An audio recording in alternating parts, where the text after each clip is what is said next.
చదువుకున్నోడే అనిపించేలా సీఎంతో సహా ఎటువంటి రాజకీయ నేతలు ఫోటో లేకుండా అకాడమిక్ క్యాలెండర్ను రూపొందించడం, అలాగే విద్యాశాఖలో అమలవుతోన్న పథకాలను పేర్లు మార్చి సర్వేపల్లి రాధాకృష్ణన్ విద్యార్థి మిత్ర, డొక్క సీతమ్మ మధ్యాహ్న బడి భోజనం, అబ్దుల్ కలాం ప్రతిభా పురస్కారం వంటి స్ఫూర్తి ప్రదాతల పేర్లను పెట్టడం వంటి చర్యల ద్వారా నారా లోకేష్ గారు విద్యాశాఖను తాను ఆదర్శవంతంగా తీర్చిదిద్దాలనుకుంటున్నట్లు అందరికీ చెప్పకనే చెప్పారు.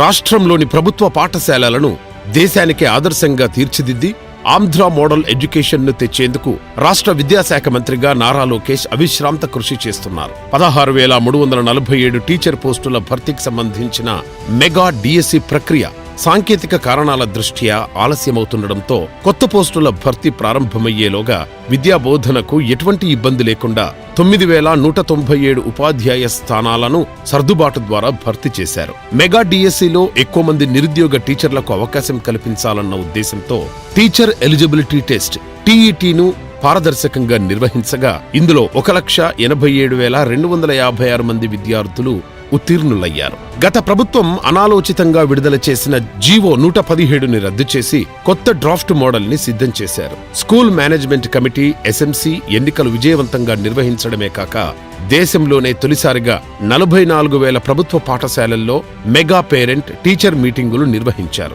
ప్రముఖ ఆధ్యాత్మికవేత్త చాగంటి కోటేశ్వరరావు సలహాలతో విద్యార్థుల్లో విద్యతో పాటు నైతిక విలువలను పెంపొందించేలా పాఠ్యాంశాలను రూపొందించేందుకు చర్యలు చేపట్టారు. రాష్ట్ర వ్యాప్తంగా ఉన్న 44,000 పైచీలుకు పాఠశాలల్లో విద్యార్థుల హాజరు శాతం, ప్రతిభ ఆధారంగా అకాడమిక్ స్టార్ రేటింగ్, తరగతి గదుల్లో మౌలిక వసతులు, టాయిలెట్లు, తాగునీటి సౌకర్యం వంటి 18 అంశాల ప్రాతిపదికన ఇన్ఫ్రాస్ట్రక్చర్ స్టార్ రేటింగ్ ఇచ్చారు. ఆయా పాఠశాలల్లో ప్రస్తుతం ఉన్న రేటింగ్ మెరుగుదలకు రూట్ మ్యాప్ నిర్దేశించారు. స్కూళ్ల వారీగా ఆయా పాఠశాలల వాస్తవ స్థితిని తెలుసుకునేందుకు ఒక పాఠశాల ఒక యాప్ పేరుతో సమగ్ర డాష్ బోర్డ్ను సిద్ధం చేశారు. రాష్ట్రంలోని ప్రభుత్వ ఎయిడెడ్ జూనియర్ కళాశాలల్లో విద్యా ప్రమాణాల మెరుగుదల కోసం ఆయా కళాశాలల్లో పనివేళలను ఉదయం 9 నుంచి సాయంత్రం 5 గంటల వరకు పొడిగించారు. ప్రభుత్వ జూనియర్ కళాశాలలు, కేజీబీవీలు, ఏపీ మోడల్ స్కూళ్లు, ఏపీ రెసిడెన్షియల్ విద్యా సంస్థలు, ఉన్నత పాఠశాల ప్లస్లను కవర్ చేస్తూ 2024-25 విద్యా సంవత్సరంలో 2 లక్షల మంది ఇంటర్మీడియట్ విద్యార్థులకు పాఠ్య పుస్తకాలు, నోట్బుక్కులు, స్కూల్ బ్యాగులు ఉచితంగా అందజేశారు.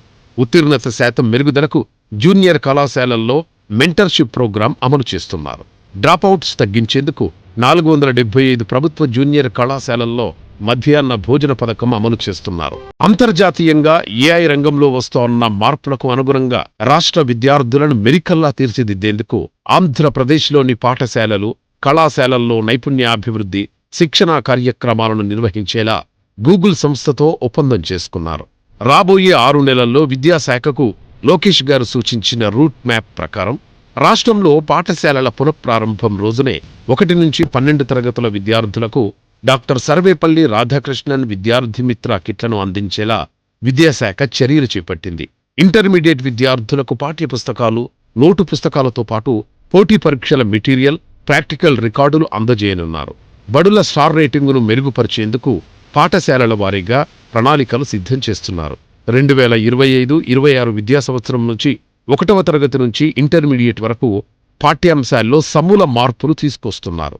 విద్యార్థుల్లో క్రీడా నైపుణ్యాలు పెంచేందుకు ఆటలకు సంబంధించిన సామాగ్రిని అందించనున్నారు.